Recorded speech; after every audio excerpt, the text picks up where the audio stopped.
Hello everyone, welcome to economics by Vishwan आरपता। So आज हम आईईएस के अंदर थियरी ऑफ डिस्ट्रीब्यूशंस पढ़ेंगे। So first topic that will be covering is marginal productivity theory of distribution. इसमें हम दो मार्केट्स पढ़ेंगे, one is goods market and other one is factor market.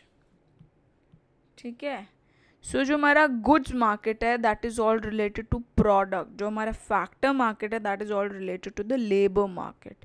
इसमें जो डिमांड होती है it is always direct demand. ठीक है। और जो हमारी लेबर मार्केट में डिमांड होती है दैट इज डिराइव्ड डिमांड। क्या होती है? Derived demand. ठीक है।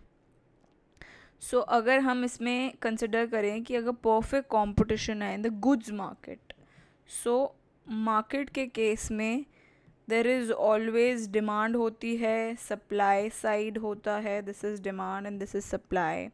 एंड देर इज़ फर्म का केस ऑल्सो। फर्म जो है they are always price takers and they are not price makers. तो यहाँ पे जो डिमांड और सप्लाई से प्राइस जो है डिटर्मिन होता है that is taken up by the firms. वहाँ पे हमारा एमआर प्राइस जो है वो बराबर होता है।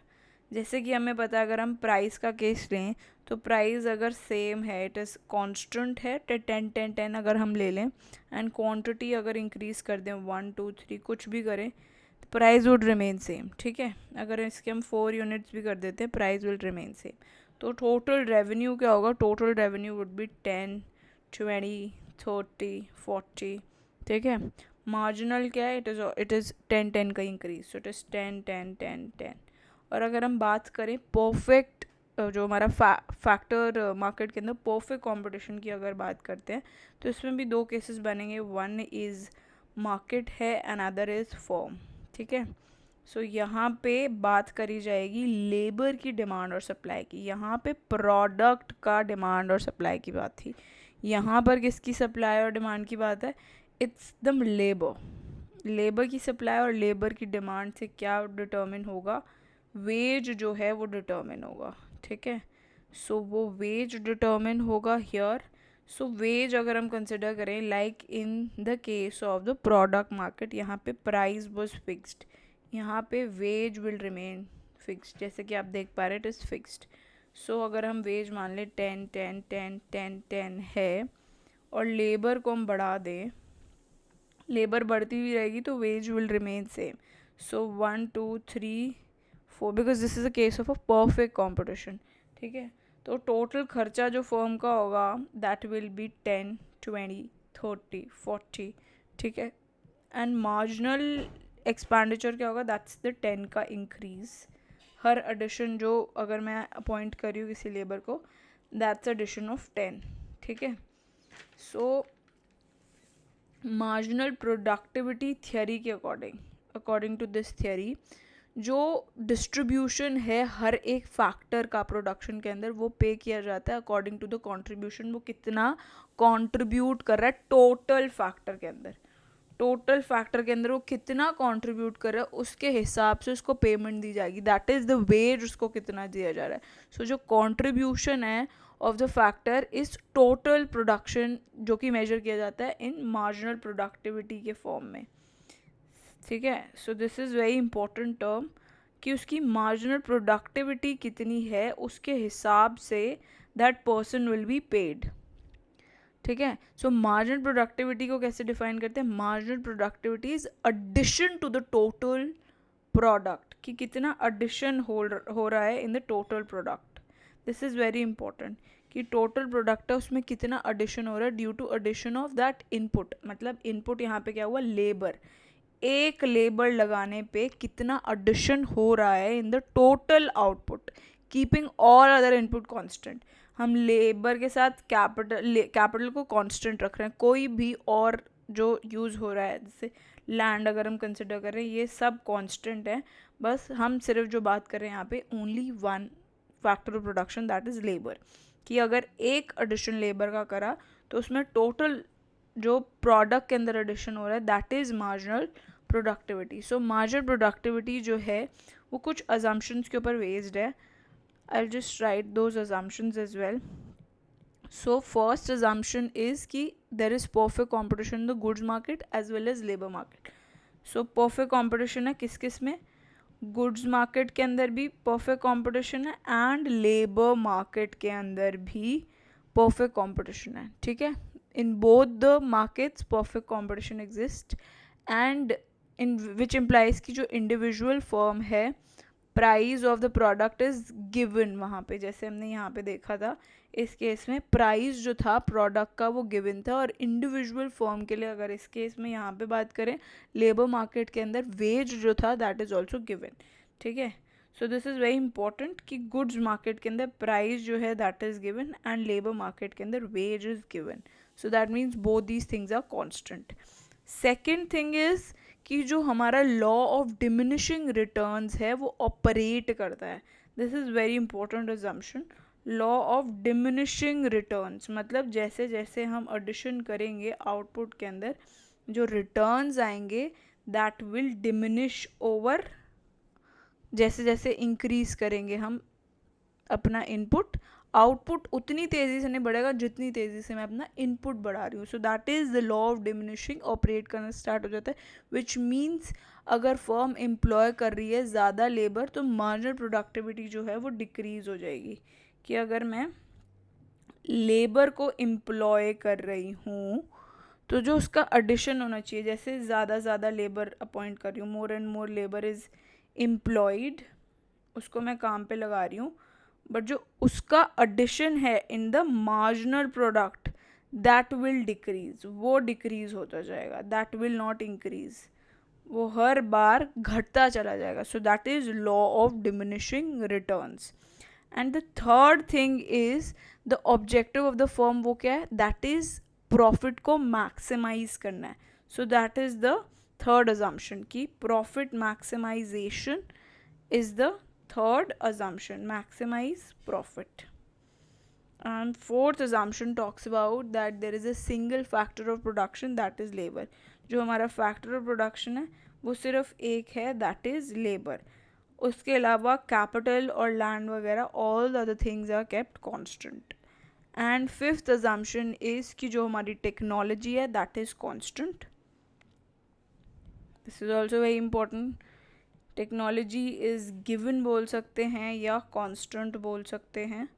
ठीक है, so this some technical thing that I am also telling, so this you can write, technical note लिख सकते हैं आप. सो इसके अंदर जो हमारा प्रॉफिट है, प्रॉफिट इज़ हमें क्या होता है टोटल रेवेन्यू में से जब हम टोटल कॉस्ट को सब्ट्रैक्ट कर देते हैं तो हमें प्रॉफिट मिल जाता है.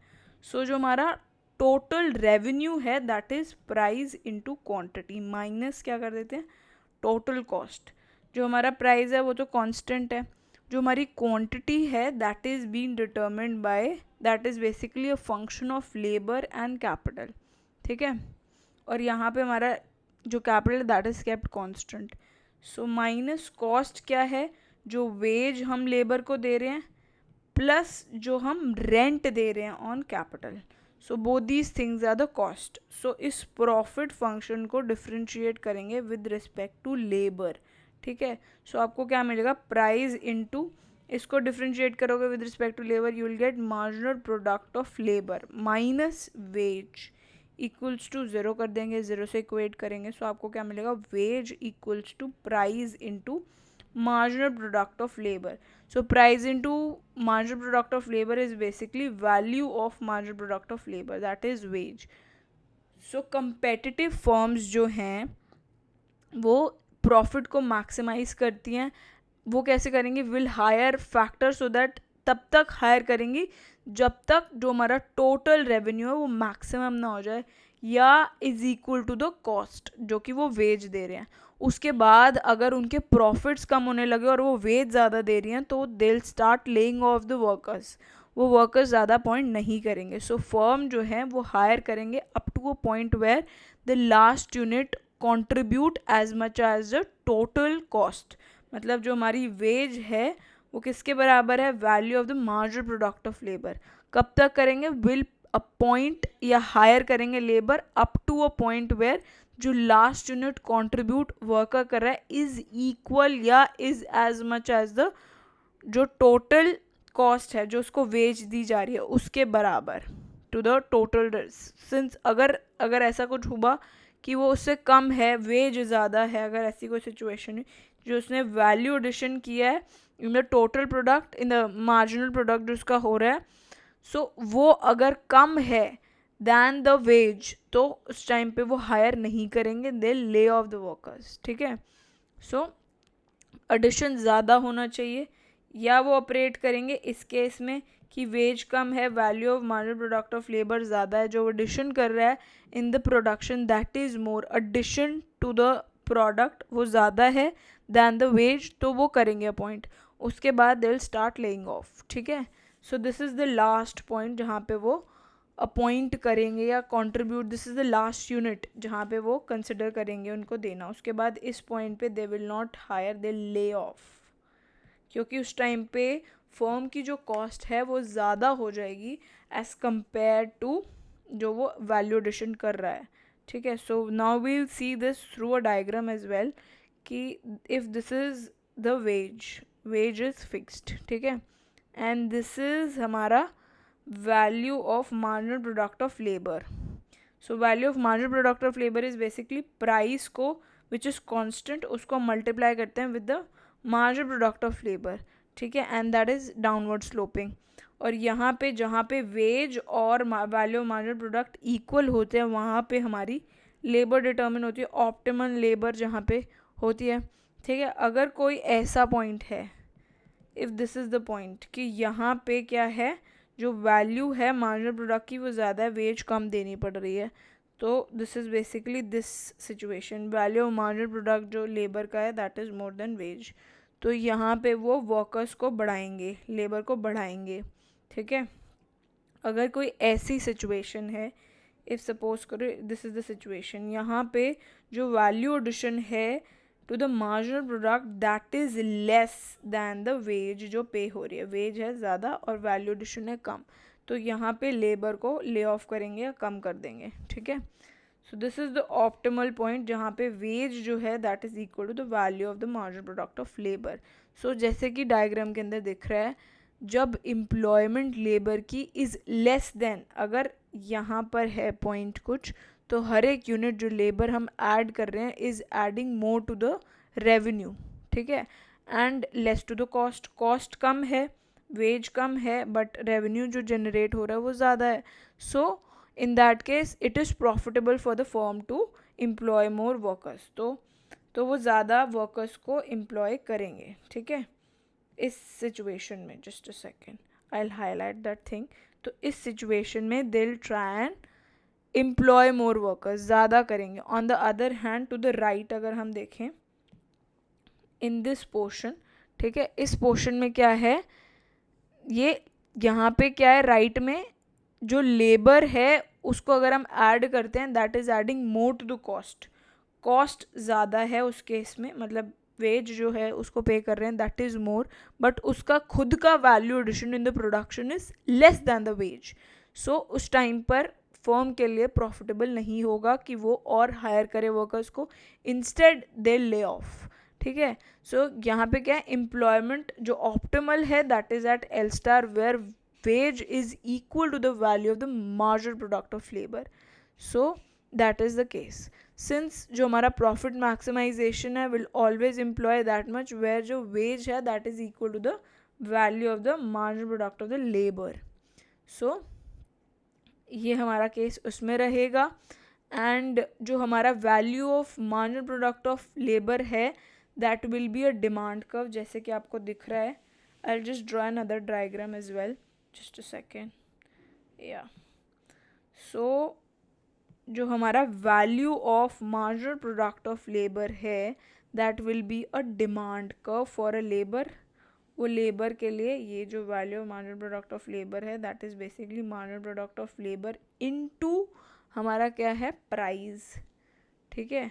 सो ये जो value of marginal product of labour है that is a demand curve, ये हमारा क्या है, डिमांड कर्व है for a labour being, labour only when जो लेबर है that is the only variable factor, जब सिर्फ हमारा एक ही variable factor that is one labour ही है एंड परफेक्ट कंपटीशन है, तो उस केस में हमारा जो value of marginal product of labour है that will be a demand curve and it will be negatively sloping. ठीक है. So this will be the case same in the factor market as well. ये तो अभी मैंने product market की बात करी थी. ठीक है. So the same applies. So as well as perfect competition in goods market as well as factor market में भी यही सेम रहता है as we have already scene.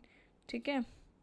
So this is the same thing. I hope आपको ये अच्छे से सब कुछ समझ में आया होगा. The marginal productivity theory of distribution. Next that will be studying will be the pricing of the fixed factors. उसकी प्राइजिंग कैसे होती है that will be studying. Stay tuned for that as well. और इसका PDF लेने के लिए I have a Telegram channel. It's with the same name economics by Vishan Arpita. वहाँ से जाके आप इसे एक्सेस कर सकते हैं. और अगर आपको मेरा काम पसंद आता है तो इन वीडियोस को लाइक करें, शेयर करें और सब्सक्राइब करें. Thanks for watching. Bye bye.